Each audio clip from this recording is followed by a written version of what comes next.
Alguém mandou uma mensagem aqui, deixa eu ver.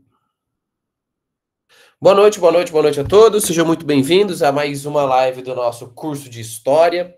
Caso você seja algum aluno que seja de outro curso, esteja aqui por engano, sabe que aqui é a disciplina dos doidos da história, tá bom? Então sejam todos muito bem-vindos. O pessoal tá perdido aí? Minha primeira live de história eu comecei há 2 semanas. Como é que funciona? Rodrigo, você entra e assiste a live, cara. Isso aqui é a sua oportunidade de ter uma aula ao vivo no seu curso EAD, tá? Nem todos os cursos EAD fornecem essa possibilidade, essa proximidade com os professores, né? Muitos dos cursos EAD, o que eles possibilitam são apenas as aulas conceituais, as aulas gravadas. Algumas vezes você tem aula ao vivo, mas não existe esse diálogo com o professor, tá? Aqui você tem essa oportunidade. Eu peço para aqueles que podem abrir as câmeras, porque facilita o meu trabalho e o trabalho de vocês também. Por enquanto, não existe uma chamada obrigatória, tá? Todos os alunos que estão aqui, por exemplo, Marcela vem há bastante tempo, Scarlett, Grazi, nesse Fala Grazi está desde o começo, o Kaique, eles vêm pelo conhecimento, tá? Eles vêm pelo diálogo, eles vêm pelo conhecimento, tá bom? Nilcélia, sim, tá? Alguns alunos da psicopedagogia entra, da pedagogia entra, gosta da aula e fica, mas essa não é uma aula do curso de psicopedagogia, mas se você quiser ver uma aula de história, você é bem-vinda. Mas acredito, né? Aí fica a seu critério. Beleza? Ô, Alguém? professor, Fala, Kaique. comprei essas recomendações de livros, só que eu comprei usados, só que tudo meio junto. Era das Revoluções dos Extremos, veio também um Bandidos, que era meio junto, e eu acho que a Era do Capital ou o outro. Sei mesmo. E aí, tá Saiu por gostando? cento. Eu ia começar a ler, acho que por aí amanhã. Saiu Lembra tudo que por o cento. Hobsbawm, ele é um historiador de esquerda, tá? O Hobsbawm, ele é um materialista ortodoxo. Tá bom. A análise dele é bem econômica, assim, mas voltada para a esquerda, tá? Professor, saiu tudo R$ 160. Você acha que tá caro? Acho que é por aí, Acho hein? que não, né? Foi Exato. um monte de livro. Foi 4? Não, ficou bom. Então, cada livro. Ficou bom. Beleza, vamos lá. Mais alguma dúvida, gente? Então, vamos lá. Professor, Eu? então essa aula aqui não está na licenciatura de pedagogia. Não. Essa aqui é de história. Ah, então tá bom. Então. Obrigada.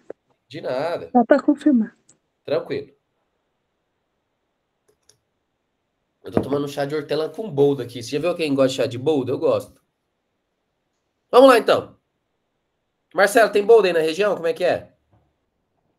Tem sim, professor. O boldo usa muito para gripe, para febre, dor no estômago. Isso, dor no estômago, é. É aquele boldo peludo ou é aquele boldo da folha pequenininha, assim? Tem os dois tipos. Aqui também, mas é mais da... Minha região é daquela folha grandona, assim, peluda, sabe? Mas é tinhoso ele, misericórdia. Eu gosto, eu tomo aqui. Mas não o macerado, né? O macerado eu tomo quando eu tô mal só. Assim, eu tomo ele água fervida e tal. Mas vamos lá então, gente. Seguinte. Bem-vinda, Marilene. Aí a nossa aula. Obrigado por ligar a câmera. E vamos que vamos então. Pessoal, chegou a hora, hein? Finalmente chegamos ao tema de Segunda Guerra Mundial, né? Os alunos sempre têm curiosidade por esse tema aí. Faz algumas semanas, né, Grazi, que a gente está trabalhando fascismo, né? Não dá para reclamar que não teve fascismo aqui com o professor Augusto, que de hoje que eu trabalho, essa expressão do português é engraçada, né? De hoje que eu trabalho fascismo com vocês, já faz semanas aí que a gente está discutindo isso, tá, Marcela? Você perdeu parte dessa discussão, hein, Marcela?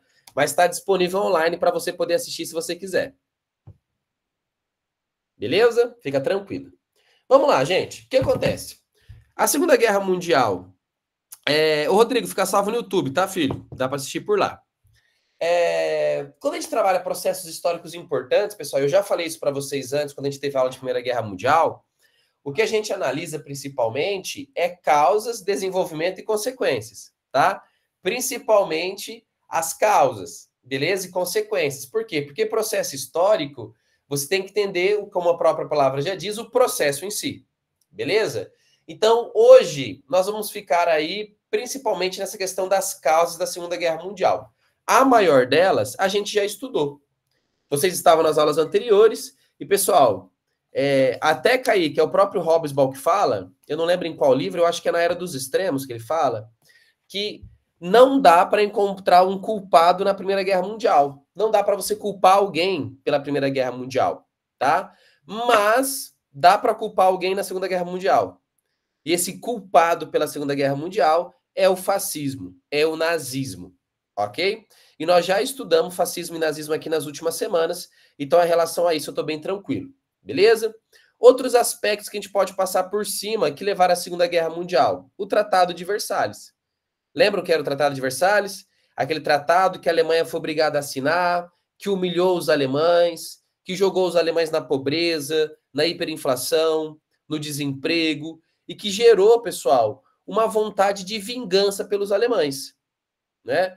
Final de semana passado nós tivemos aí o Alex Poitin, lutador brasileiro, derrotando um russo aí, e perguntaram se ele estava se vingando, e ele usou aquela frase do Chaves famosa, não sei se vocês viram isso aí, né? A vingança nunca é plena, mata a alma e envenena. É uma frase do Seu Madruga. E, meu, o cara campeão do mundo lá, o homem a ser batido no planeta, usou uma frase do Chaves. Minha esposa ficou doida aqui, que minha esposa é fã do Chaves, né? Achei muito engraçado. Mas a questão, pessoal, é que quando... Eu sempre falo isso para meus alunos. Principalmente lá no ensino médio. Não se humilha ninguém, tá? Não é porque você não gosta de alguém que você tem o direito de humilhar essa pessoa. Pessoal, humilhação não se esquece. Então, se um indivíduo não esquece humilhação, imagine uma nação. Uma nação que foi humilhada pelo Tratado de Versalhes. Aí a pegada é mais firme, né? Mais embaixo. Os alemães não esqueceram, Grazi, a humilhação do Tratado de Versalhes. Então, quando aparece um cara doido igual o Hitler, falando que vai salvar a Alemanha, que vai reerguer a Alemanha, que vai tornar a Alemanha uma grande potência de novo, o que as pessoas fazem? Acreditam. Certo? Faz sentido isso para vocês? Né? As pessoas acreditam, as pessoas compram porque elas estão humilhadas, elas querem essa vingança, tá? Então a vingança, ela é algo assim bastante complicado que a gente tem que levar em consideração aqui para a Segunda Guerra Mundial. Os alemães queriam essa vingança. Segundo ponto, Marcelo, a depressão de 1929, tá? A depressão de 1929 é uma causa porque ela leva o fascismo ao poder. Nas aulas anteriores, Marcela, a gente conversava aqui com os alunos de que o fascismo, né, o nazismo alemão, ele ia melhor conforme a economia alemã ia caindo. Lembra disso, gente? Né? Eu falei assim para vocês, o sucesso do partido nazista é inversamente proporcional ao sucesso da economia alemã. Estão lembrados disso? Né? Então, o que ocorre? Em 1929, quando vem a crise, o fascismo tem um grande salto. Então, perceba, o primeiro tópico aqui, Tratado de Versalhes. O segundo tópico, Grande Depressão. O terceiro tópico, que é o medo de uma revolução operária, o medo de uma revolução socialista, são todos tópicos vinculados também ao fascismo. Né? Como eu disse para vocês, os fascismos podem ser culpabilizados pela Segunda Guerra Mundial. Né? Então, o Tratado de Versalhes ajudou Hitler a subir ao poder, a crise de 29 ajudou Hitler a subir ao poder, o medo de uma revolução socialista pela burguesia, pelos militares, pelo povo, fez essa galera apoiar Adolf Hitler e Benito Mussolini. Então, essas características levaram à formação dos governos totalitários. Inclusive aqui, ó, eu acho que até eu não vi aqui, deixa eu ler aqui. O que o Rodrigo Félix fez, né? O fascismo estava em vários lugares. Estava em vários lugares, ô Rodrigo. E não apenas o fascismo, né? As ideias autoritárias e totalitárias estavam se propagando pelo mundo. Eu disse para vocês em um momento anterior de que a década de 30 foi o momento onde vários países viraram países comandados por regimes autoritários. Estão lembrados disso? Então, assim, temos que levar isso em consideração. Beleza? Então, nós temos a formação dos governos totalitários. Outro tópico, pessoal, a política de não interferência. Aqui é um rolo importante, tá? Deixa eu prosseguir um pouquinho, que vocês vão entender, tá? Eu vou chegar aqui, ó, nessa parte aqui, e aí eu vou explicar para vocês esse tópico melhor, tá bom? Prometo para vocês. Então, vamos lá.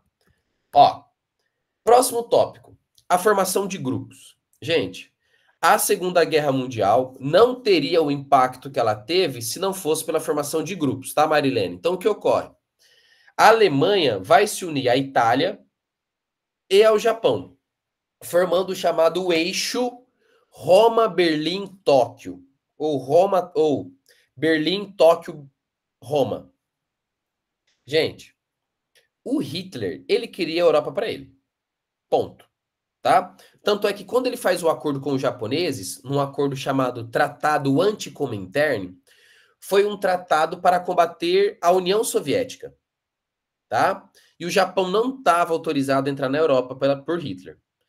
Ele vai fazer um acordo com os italianos porque o nazismo a gente viu que é um modelo baseado no fascismo, né? A gente conversou sobre isso.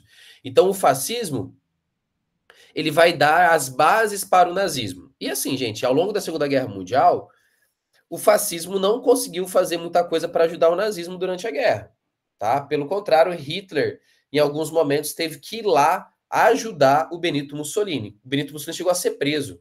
O Hitler teve que ir lá, soltar ele, dar um país criar um país para o Mussolini lá em cima, né, na República de Saló e por aí vai. Bom, então o primeiro grupo que se formou vai ser Alemanha, Itália e Japão. Um grupo muito parecido com o que vai se formar lá na Primeira Guerra Mundial, na chamada Tríplice Aliança, tá? E aqui eu tenho um meme do Hitler, né? I got rejected from art school, so I started World War II. O que é isso, gente? Fui rejeitado da escola de arte, então comecei a Segunda Guerra Mundial. Caso vocês não saibam, Hitler, ele era um artista. Esse é um quadro de Adolf Hitler, ok? Esse é outro quadro. Vamos deixar no outro que eu tenho mais bonitinho, né? Hitler é um aficionado por arte, pessoal. Existe um documentário, me permitam pesquisar, que, se eu não me engano, chama Arquitetura da Destruição, um filme de 89. É esse mesmo. Que fala, isso mesmo, que fala da trajetória de Hitler ao poder. Fica aqui minha recomendação para vocês assistirem no final de semana. Para quem quiser, eu vou confessar uma coisa para vocês aqui, meus alunos. Mesmo estando gravando, eu vou confessar. Eu não gosto de ficar assistindo coisa histórica no meu final de semana, não, nas minhas férias, não, gente. Sabe por quê, Marilene? Eu vivo disso. É a semana inteira falando de história, entendeu? Aí eu vou chegar ao final de semana, vou ver um filme do Hitler. Poxa, quando eu vou assistir essas coisas, eu assisto, tipo, no meio da minha semana, sabe? Eu assisto aí, mas no horário de trabalho, sei lá, meu. Eu não... Quer ver outro absurdo? Vocês vão ficar bravos comigo? Eu já fui para o Rio de Janeiro, para São Paulo, e eu não vou nesses museus famosos do Brasil, não. Se eu vou, eu vou uma vez, né? Ah, sei lá, eu estava em Paris, eu fui no Louvre? Fui, né? Mas, sei lá, não vou ficar indo em museu, não vou, gente. Eu vivo disso, entendeu? Ah, sei lá, óbvio, né? Se eu estou em Roma, eu vou visitar o Coliseu, essas coisas assim, mas é um ponto turístico também. Agora, ficar essas coisas históricas nas minhas horas vagas, aí, ó, o Rodrigo falando aí, ó. Meu pai era motorista, é motorista e odeia dirigir na folga. É a mesma coisa, né? Imagina que você faz cachorrão. Você faz sanduíche de seu trabalho, né? Hambúrguer. Você vai querer comer hambúrguer no dia que você quer comer uma coisa gostosa? Você não vai comer hambúrguer. Então vocês entendem, né? Dá para me perdoar. A minha vida é história, é 18 horas por dia falando de história. Chega o final de semana, eu quero assistir comédia, sei lá. Tem problema não, Maria Elisângela. Então fica aqui minha confissão para vocês. Mas a Arquitetura da Destruição é um filme que vocês têm que assistir. Débora, a igreja eu gosto. Confesso que igreja eu visito muitas, tá? A igreja é uma coisa que me atrai, assim, arquitetura e tal. Então, a igreja eu também vou bastante, tá? Em qualquer cidade que eu tô, qualquer país que eu tô, vou nas igrejas, tá? Eu acho que diz muito. Mas, enfim. Gente, Hitler era um louco pela arte, tá? E deixa eu contar, esse meme que eu mostrei aqui para vocês, o que ele é?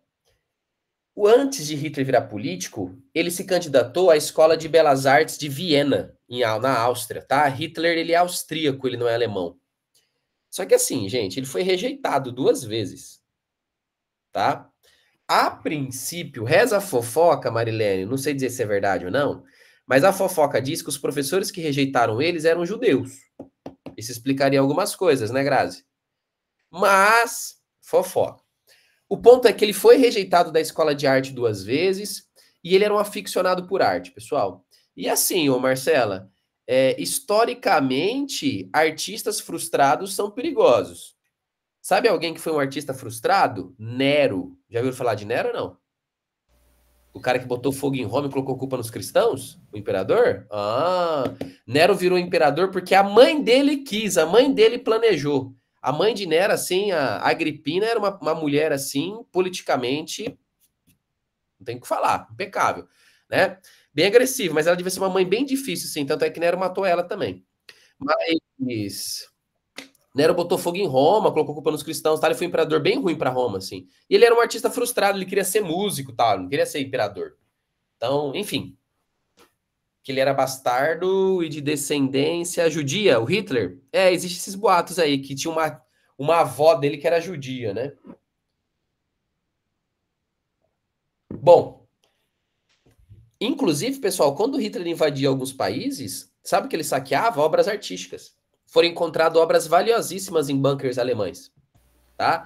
O plano de Hitler era dominar a Europa, ele ia botar Berlim abaixo, a capital Berlim ia destruir Berlim inteira e ele ia construir uma nova Berlim. Existiam maquetes, existiam projetos arquitetônicos, artísticos para Berlim, tá? Então ele tinha essa pira artística aí. E aí o meme é assim, né? Se ele tivesse entrado para a academia de artes, provavelmente não existiria nazismo. Olha como que o mundo é, pessoal. Né? Como tudo se encaixa, né? Eu estava conversando isso com os meus alunos hoje. Sei lá, um exemplo simples. Uma pessoa que é atropelada e perde o movimento das pernas. Vocês concordam comigo? Olha o gatinho. Vocês concordam comigo que se essa pessoa tivesse escovado os dentes 30 segundos a mais, ela não teria sido atropelada? Não é louco isso, gente? Né? Que se ela tivesse dado um abraço a mais no familiar dela, ela não teria sido atropelada? Então, assim, as coisas acontecem num encaixe, assim, né? Que é algo... Enfim. Próximo grupo. Aliados. Tá? A galera que vai derrotar Hitler aí. Os aliados começam com França e Inglaterra. Em 1941, vai entrar os Estados Unidos. Após o Japão fazer o ataque à base naval de Pearl Harbor. E em 1941 também vai entrar a União Soviética, tá? A União Soviética, a princípio, ela tinha um acordo com Hitler. Peraí, professor, acho que o senhor está enganado, o senhor está doido. O senhor falou nas aulas anteriores que o Hitler odiava os comunistas da União Soviética. Verdade. E ele faz um acordo com eles? Verdade também. E ele mesmo quebra esse acordo. Tá? Então, assim, Hitler precisava ganhar tempo. Então, Hitler fez um acordo com a União Soviética, um acordo chamado de Molotov-Ribbentrop, e ele mesmo quebra esse acordo depois. Tá? A gente vai falar um pouquinho sobre isso. Nessa imagem, nós temos à esquerda o fumador bebum, chamado líder da Inglaterra, Winston Churchill. Pessoal, ninguém gostava do Churchill. Mas lembra que a aula passada que eu falei para vocês que Inglaterra e França tentaram ficar negociando até o fim com Hitler? Lembra disso ou não? Foi uma parte bem importante da aula. Eu falei, teve que entrar um cara, poucas ideias, e bater de frente com Hitler. É esse bebum fumador aqui, ó. Tá? Passava o dia bebendo, comendo e fumando. Só que era um homem de ação. Era um homem que foi determinante para a Segunda Guerra Mundial. Sem ele, talvez o nazismo tivesse triunfado. Ele era o quê? Ministro de guerra? Ele se tornou o primeiro-ministro da Inglaterra. Como é o nome dele? Winston Churchill. Vou escrever para você, Marilene. Winston Churchill. Assim.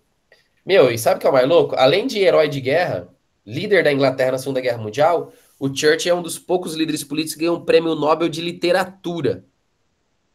Pois é. Né? De literatura. Segundo aí no meio, com essa pose de mafioso, nós temos o presidente dos Estados Unidos da América na Segunda Guerra Mundial, Franklin Delano Roosevelt. Ok? E à direita, um dos maiores genocidas da humanidade, Joseph Stalin, líder da União Soviética. Ok? Bom, continuando. Quais são as fases... Ops, deixa eu apagar aqui. Quais são as fases da Segunda Guerra Mundial? A princípio, pessoal, durante 2-3 anos, 39, 40, 41, durante quase 3 anos, o eixo, ou seja, Hitler terá muitas vitórias. A partir de 41, quando os Estados Unidos entram na guerra e a União Soviética, acontece um equilíbrio. E a partir de 43, uma vitória do outro lado, uma vitória dos aliados, Estados Unidos, Inglaterra, França e União Soviética, tá? Então existem aí essas 3 fases da guerra que nós vamos desenvolver ao longo das Professor, nossas aulas. não Oi? teve nenhum país da América Latina a lutar na Segunda Guerra? Ou nas duas guerras? Teve. O Brasil lutou na Segunda Guerra Mundial, mas não lutou na Primeira. O Brasil chegou a entrar na Primeira Guerra Mundial, mas ele não lutou. O Brasil participa com uma expedição médica. Na verdade, o Brasil enviou militares para a Primeira Guerra Mundial, num grupamento chamado DENOG. Eu tenho um livro que fala sobre isso.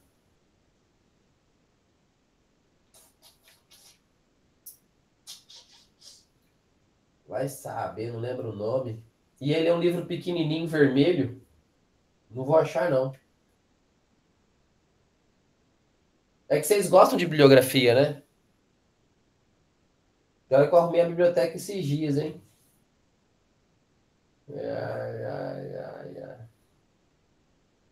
Será que é... não vou achar agora. Mas, como o Brasil demorou muito para enviar esses homens, o Marcelo, quando os soldados brasileiros chegam na Europa na Primeira Guerra Mundial, a guerra acabou. A gente chegou só para o pagode, né? A gente chegou só para a festa de final de guerra. Por quê? Porque a gente estava do lado do vencedor, tá? Agora, na Segunda Guerra Mundial, nós tivemos participação efetiva de soldados brasileiros da chamada FEB, Força Expedicionária Brasileira, ou os chamados pracinhas, ok? Então, o Brasil foi um participante. Isso mesmo, Rodrigo, a cobra fumou. Oi, João. Mas ele ficou só quando a guerra acabou, é isso? Quem? Na Primeira Guerra?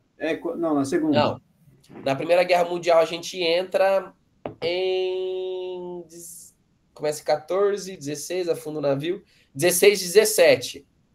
Só que o Brasil demorou para enviar... Ele enviou médico, enviou medicamento. Aí quando enviou os soldados, primeiro os navios brasileiros param na África. E estava tendo uma epidemia de gripe espanhola.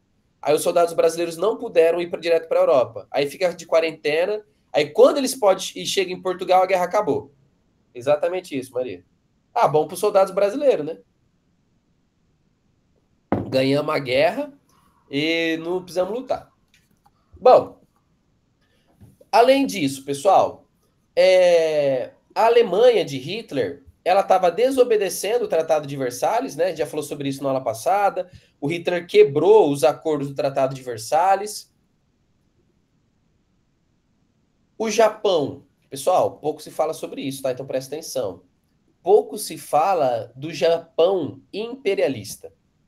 O Japão, pessoal, até a Segunda Guerra Mundial, ele tinha uma característica imperialista e ele domina... Deixa eu mostrar para vocês. Só que vai estar lá no final.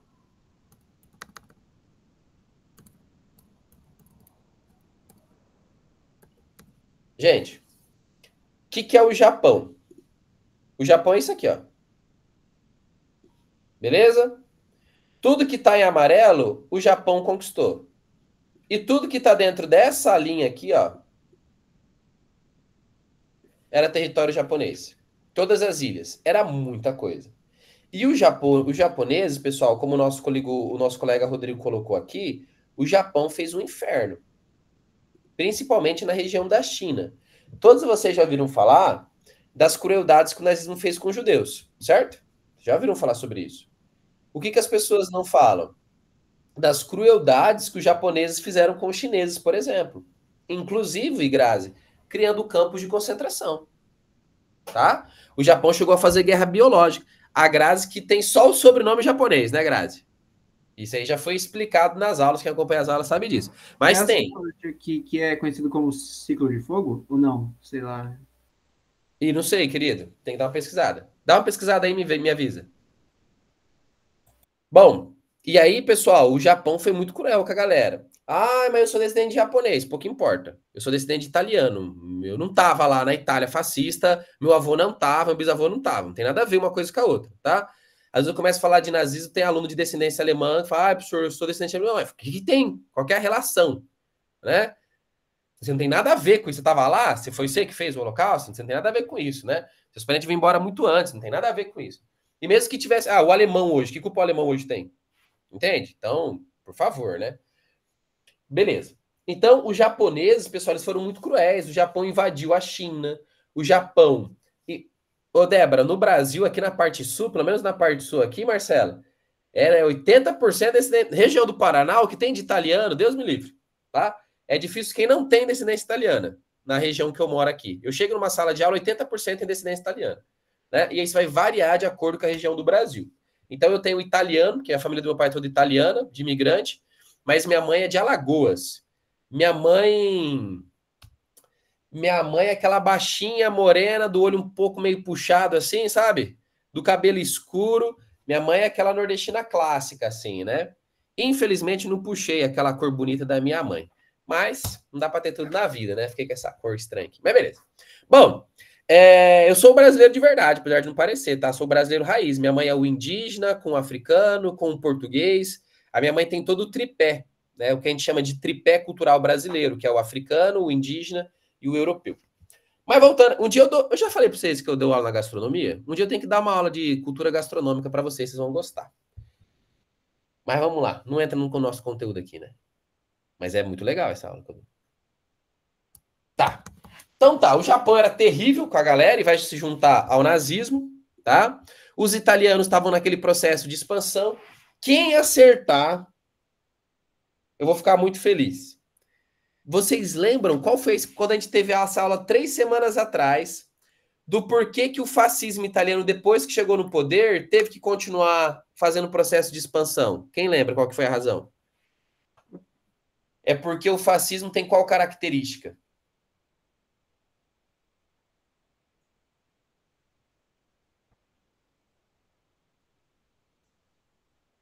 Quando é na sala de aula presencial, eu falo assim, valendo um abraço do fulano. Fulano sempre fica bravo. Valendo um abraço do ciclano. Imperialista? Não. Ah, professor, lembrei. Para sempre estar em guerra, para sempre estar em guerra ali, para o exército sempre estar funcionando, sempre estar. Isso, mas por que o exército tem que estar sempre funcionando? Tem que sempre estar sendo expansionista, Rodrigo? Kaique? Para se manter o poder concentrado ali. Mas é porque a galera que é fascista, eles têm uma característica. Que característica é essa? Eles são Expansionista? violentos. Lembra disso ou não? O fascismo é um movimento violento. E eu preciso então manter essas pessoas... Oi? São tão bonzinhos. E aí, o que ocorre? Como eles são pessoas violentas, você precisa manter esses violentos ocupados. Caso contrário, eles se voltam contra você, tá? Então, a invasão da Etiópia é um desses exemplos, tá? De manter esses fascistas ocupados. Bom, aqui está o acordo entre Alemanha e Japão, como eu disse para vocês, o Pacto Anticomintern, quando a Alemanha e Japão fazem um acordo para conter a ameaça comunista vinda da União Soviética.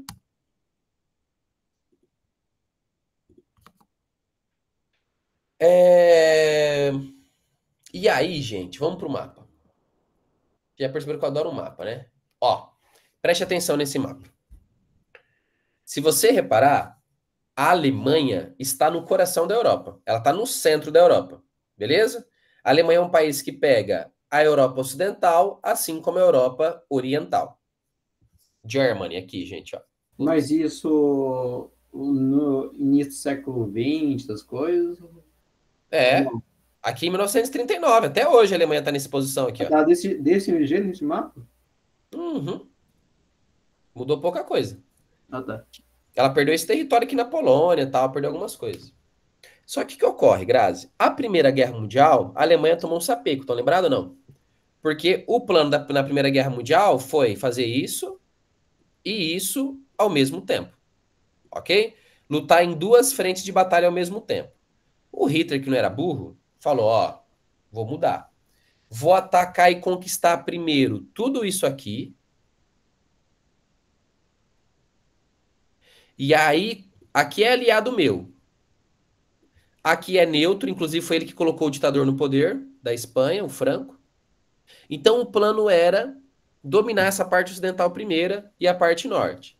Só que para ele fazer isso, galera, ele não poderia se preocupar com esse grande personagem aqui, que é a União Soviética. E o Hitler odiava a União Soviética. Assim como a União Soviética odiava o Hitler. O que o malandro do Hitler fez? Mandou um mensageiro Esse mensageiro conversou com outro mensageiro da União Soviética e o acordo era o seguinte: olha, vamos fazer um acordo de não agressão. A Alemanha não vai atacar a União Soviética e a União Soviética não vai atacar a Alemanha. Não é uma aliança, percebe? É um tratado de não agressão. Por que que Hitler faz isso? Porque Hitler precisa ganhar tempo para conquistar esses territórios no Ocidente, certo, Marcelo? Quando ele conseguir isso, ele invade o Oriente. Tá, professor. E por que que a União Soviética aceita? Porque a União Soviética estava, desculpa a expressão, não vou usar não. A União Soviética estava quebrada, ferrada, certo? A União Soviética precisava de tempo. E outra, se a União Soviética não aceita, o Hitler invadia só a União Soviética. E aí eles iam se lascar. A União Soviética, em 1939, não tinha condição nenhuma de enfrentar os nazistas sozinhos. Nenhuma. Tanto é que o Stalin aceita o acordo. Na verdade, quando a gente vai ler os documentos, o que a gente descobre é que o Stalin queria, que é o líder da União Soviética, era que a Inglaterra e a França fizessem um acordo com ele, falando assim, ó, Stalin, fica firme aí que se o Hitler fazer alguma coisa, a gente dá porrada nele. Só que aí vem um grande ponto da aula de hoje. França e Inglaterra nunca mandaram um acordo para a União Soviética. Porque até 39, eles tinham mais medo da União Soviética do que do Hitler. Pior que isso, Grazi. França e Inglaterra acreditavam que Hitler ia prosperar e ele ia invadir a União Soviética e ele ia destruir o comunismo, fazendo um favor para o Ocidente, percebe? Eles não imaginavam que Hitler ia atacar primeiro o Ocidente e fazer um acordo com o socialismo. Porque Hitler tinha um discurso antissocialista. E aí os caras foram pegos de surpresa. Vou dar um exemplo para facilitar. Você tem um vizinho que você odeia. Ok? Ele vai se chamar Zé. Você odeia o Zé. Tá? Você quer destruir o Zé. Você quer que o Zé vá embora do seu bairro. Só que aí aparece um novo vizinho chamado João. E o João parece um cara perigoso. Você não confia muito no João. Só que o João vive chegando pra você e falando assim, eu vou arrebentar com o Zé. E aí você fala, poxa, esse João é um cara estranho, mas ele vai fazer uma coisa que eu tenho interesse, que é arrebentar com o Zé. Sim? E esse João vai crescendo, vai ficando poderoso, começa a tomar as casas dos outros vizinhos, e você que é um cara poderoso não faz nada. E o João crescendo. E você deixando o João crescer porque ele falou que ia destruir o Zé, certo? Um belo dia, você acorda e tá o Zé e o João no meio da rua assim, ó, fazendo um acordo e olhando pra você. Você tá o quê? Ferrada, né? O que esse exemplo representa, pessoal? França e Inglaterra deixaram Hitler crescer, quebrar o Tratado de Versalhes, porque acreditavam que ele ia destruir a União Soviética. E aí, Hitler faz um acordo com a União Soviética e invade a França e a Inglaterra, pegando todo mundo de surpresa. Entenderam, gente? Aí eles se lascaram. Ficou claro isso, pessoal? Responde para mim no chat aí. É por isso que França e Inglaterra não fizeram nada quando Hitler quebra o Tratado de Versalhes.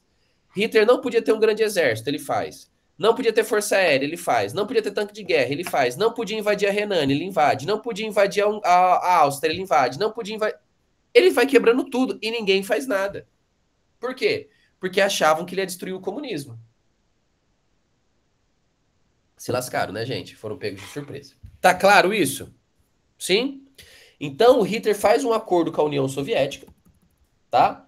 Que é esse tratado de Molotov-Ribbentrop, que é o nome dos dois diplomatas que assinaram isso, ok? E aí, óbvio que isso gerou muitas charges na época, né? O pessoal ficou muito preocupado, né? Hitler e Stalin aí se casando, aí fazendo um acordo. Ah, e tem mais, gente. Os caras é tão pilantra que nesse acordo deles estava escrito que eles dividiriam a Polônia entre eles. Olha isso, pessoal. Os caras sentaram e falaram o seguinte, a gente não vai atacar um outro e de quebra a gente vai dividir um país entre nós dois. Oi? Né? E eles dividem e invadem a Polônia. Inclusive, você tem foto? Deixa eu ver se eu acho aqui. Photo Nazis and Soviets in Poland. Tem foto, pessoal, deles se encontrando no meio da Polônia. essa imagem aqui, ó. Não vou conseguir mostrar para vocês. Eu vou mandar o link para quem quiser entrar. Mas é uma foto dos soviéticos e dos nazistas se cumprimentando no meio da Polônia, porque cada um conquistou metade, tá? Então existia esse acordo entre eles também de divisão da Polônia, beleza? Então o Hitler estava fazendo o que queria, ninguém fazia nada porque achava que ele ia destruir o comunismo. Até aqui vocês entenderam, pessoal? Sim? Só que, pessoal, quando você deixa um doido fazer o que quer, ele vai fazer o que quer, né? Então Hitler, primeira coisa que ele fez, invadiu a Áustria. Falando de invasão, tá? Em março de 38. Ele podia fazer isso? Não. Ele faz. O que a Alemanha e a Inglaterra fizeram? Nada. Ele vai lá e invade os Sudetos da Tchecoslováquia em outubro de 38. Aí, França e Inglaterra chamam o Hitler para uma reunião. Eu falei dessa reunião lá passada, não falei, gente? E nessa reunião, o Hitler engambelou os caras, não puniram o Hitler e ainda por cima deixaram ele invadir a Tchecoslováquia. Olha que absurdo. A única coisa que falaram pro Hitler foi, ó, seguinte, você está proibido de invadir a Polônia, que ele não tinha invadido ainda. E aí ele falou, não, beleza, não vou invadir a Polônia, e a Inglaterra deixou claro que se ele invadisse a Polônia, teria guerra. Bom, ele invadiu a Tchecoslováquia em março de 39, se armou, se preparou, fez um acordo com a União Soviética e falou, eu vou invadir a Polônia, porque, gente, Hitler quer a guerra. Hitler quer dominar a Europa. E ele invade a Polônia em setembro de 39. Que opção que a Europa tem a não ser fazer guerra? Nenhuma, tá? A Europa será lançada na guerra devido a essa quebra de acordos realizada por Hitler o tempo todo. Hitler queria a guerra. Isso tá claro, pessoal? Nós vimos lá, quando a gente estudou nazismo, que Hitler tinha a intenção do Lebensraum, né? Lebensraum, que é o espaço vital de Friedrich Hatzel, né? A gente falou sobre isso em aulas anteriores. E aí o Hitler invade esses países, invade a Polônia, e não existe outra opção a não ser dar início da guerra. Então, no dia 3 de setembro de 1939, inicia-se a Segunda Guerra Mundial. Dúvidas? Tem um país que ficou neutro na Segunda Guerra? Suíça, Espanha, Portugal, de cabeça, deixa eu ver aqui, tem outro país nórdico, Suécia, se eu não me engano. Mais alguma dúvida? Acho que era só. Pessoal, então a gente acabou o conteúdo de hoje, tá? Semana que vem a gente vai falar